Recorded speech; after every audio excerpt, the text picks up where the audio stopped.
प्यारे विद्यार्थियों, आज के इस वीडियो में हम कक्षा 11वीं अर्धवार्षिक परीक्षा 2022-23 का जो फिजिक्स का पेपर हुआ है उसका हल जानेंगे। तो वीडियो पूरा देखिएगा। और हाँ, एक बात हम आपसे कहना चाहेंगे कि कमेंट करके ज़रूर बताइएगा क्या यही पेपर आपके यहाँ आया है। तो इससे हमें भी फ़ायदा होगा और आपको भी बहुत बड़ा फ़ायदा होगा। हमें एक आइडिया लग जाएगा कि यह पेपर कहाँ कहाँ आया है, उसी अनुसार आपकी हेल्प भी हो सकती है। तो कमेंट ज़रूर कीजिएगा, ठीक है। तो चलिए सबसे पहले देखते हैं यहाँ पर जो सही विकल्प हैं। तो देखिए पहले में लिखा हुआ निम्नलिखित में से कौन सा सबसे छोटा मात्रक है, तो फर्मी है ना। और यहाँ देखिए इसमें लिखा हुआ है 3000 में सार्थक अंकों की संख्या कितनी होगी। तो ये वाले शून्य नहीं गिने जाते, एक केवल 3 गिना जाएगा, यानी सार्थक अंकों की संख्या 1 होगी। यानी दूसरा का सही विकल्प आएगा क्या, 1, ठीक है। अब इसके बाद ये देखिए तीसरा जो लिखा हुआ है कि यदि 7 मीटर त्रिज्या वाले एक अर्धवृत्ताकार पथ पर कोई वस्तु गति करती है तो चली गई दूरी कितनी होगी। तो भाई पूरे चक्कर में 2πr होती है, तो आधा उसका कर देंगे, यानी परिधि का आधा, या तो 22 मीटर आएगा, है ना। ये हुआ। अब इसके बाद यहाँ देखिएगा चौथा कि गैस के अणुओं की गति कैसी होती है, तो त्रिविमीय। और फिर पांचवा किसी गतिमान कण के लिए क्या शून्य हो सकता है।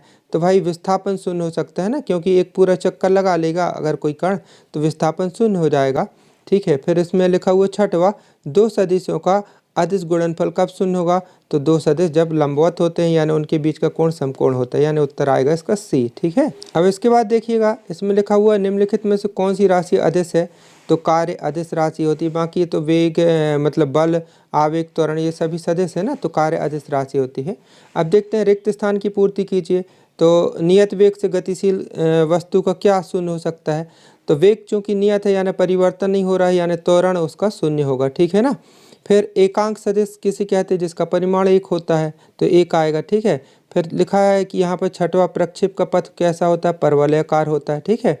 फिर इसमें आ जाएगा कि 25 किलोग्राम भार बराबर कितने न्यूटन होता है। तो इसमें अगर 9.8 का इस टाइप से गुणा कर देंगे तो इसका उत्तर 245 न्यूटन बन जाएगा। फिर पांचवा लिखा हुआ है किसी वस्तु का द्रव्यमान मतलब किसी वस्तु का खाली स्थान उसके जड़त्व की माप होते है, तो द्रव्यमान जड़त्व का माप होता है, ठीक है। फिर संवेग का मात्रक किलोग्राम मीटर प्रति सेकंड, ठीक है।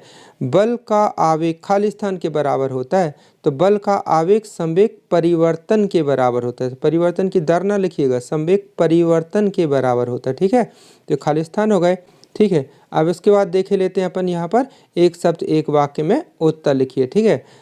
तीसरा तो लिखा हुआ वह सदिश जिसका प्रारंभिक और अंतिम बिंदु संपाती होता है, एक सा होता है, तो शून्य सदिश कहलाता है, ठीक है। फिर दूसरा है न्यूटन के गति का कौन सा नियम मूलभूत नियम है। तो द्वितीय नियम मूलभूत नियम है, क्योंकि द्वितीय से प्रथम और द्वितीय से तृतीय नियम भी निकाला जा सकता है, ठीक है। फिर इसमें तीसरा है कि एक व्यक्ति अपने सिर पर 5 किलोग्राम पत्थर का रख करके छत से नीचे कूदता है, तो उसको कैसा महसूस होगा। भारहीनता की स्थिति महसूस होगी, यानी शून्य होगा भार, है ना, लगे शून्य प्रतीत होगा, ठीक है। फिर यहाँ पर लिखा हुआ घर्षण बल किस दिशा में कार्य करता है। तो गति के विपरीत दिशा में हमेशा घर्षण बल कार्य करता है।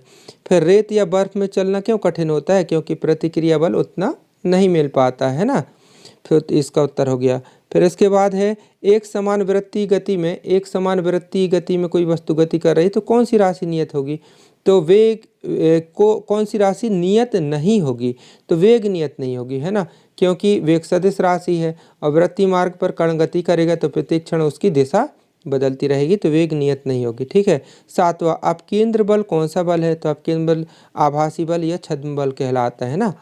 ये हो गया। अब इसके बाद देखते हैं सही जोड़ी। तो सही जोड़ी में यहाँ पर आप मिला लीजिएगा 1 हॉर्स पावर 1 HP बराबर 746 वाट। प्रत्यास्थ संघट्ट में गतिज ऊर्जा संवेग संरक्षण मतलब संवेग दोनों संरक्षित होता है। और द्रव्यमान ऊर्जा गुरुत्व स्थितिज ऊर्जा mgh होती है। द्रव्यमान ऊर्जा तुल्यता संबंध इक्वल टू mc² होता है। बल आघूर्ण का जो यहाँ पर मात्रक आ जाएगा न्यूटन मीटर आ जाएगा। फिर जड़त्व आघूर्ण किलोग्राम मीटर स्क्वायर, है ना। फिर यहाँ पर देखिएगा गतिज ऊर्जा के बराबर 1/2 mv², ठीक है ना। तो इतने क्वेश्चन हुए। प्यारे विद्यार्थियों, आपने देखा होगा कि हमने जो क्वेश्चन दिए थे इम्पोर्टेंट जिसमें 1 नंबर 2 नंबर 3 और 4 अंक वाले क्वेश्चन थे पूरे फिजिक्स के, तो उसमें से ये पेपर भी लगभग कवर है। वार्षिक का पेपर तो और अच्छा आएगा प्यारे विद्यार्थियों, उससे पूरा कवर हो जाएगा। अर्धवार्षिक पेपर बहुत सारे सेट में बने हुए हैं, इसलिए सब प्रकार के प्रश्न आ जाते हैं, है ना। और वार्षिक में तो केवल इम्पॉर्टेंट क्वेश्चन ही आएंगे। तो आप उन प्रश्नों का अभ्यास ज़रूर कीजिएगा। हम इसी वीडियो के एंड स्क्रीन में वो वीडियो लगा लेंगे। वार्षिक पेपर में आपको बहुत काम में आएगा, चाहे आप किसी राज्य की परीक्षा दे रहे हों, सब में काम में आएगा। बहुत इंपॉर्टेंट क्वेश्चन है। अब देखे लेते हैं। यहाँ देखिएगा 5वां क्वेश्चन ये दिख रहा होगा, रेखीय वेग और कोणीय वेग में संबंध। फिर एक एक प्रश्न पढ़ूंगा, वीडियो लंबा हो जाएगा। आप थोड़ी सा मिला लीजिए और मेरे को कमेंट करके ये भर बताइएगा क्या यही सेट आपका पेपर आया था अथवा दूसरा आया था। ठीक है ना। अब आगे देखते हैं। यहाँ पर देखिए ये 9वां से लेकर के 9वां, 10वां, 11वां, 12वां, है ना, ये 13वां, ठीक है। फिर यहाँ पर ये 14वां, फिर यहाँ पर ये लिखा हुआ ये 15वां क्वेश्चन। ठीक है ना।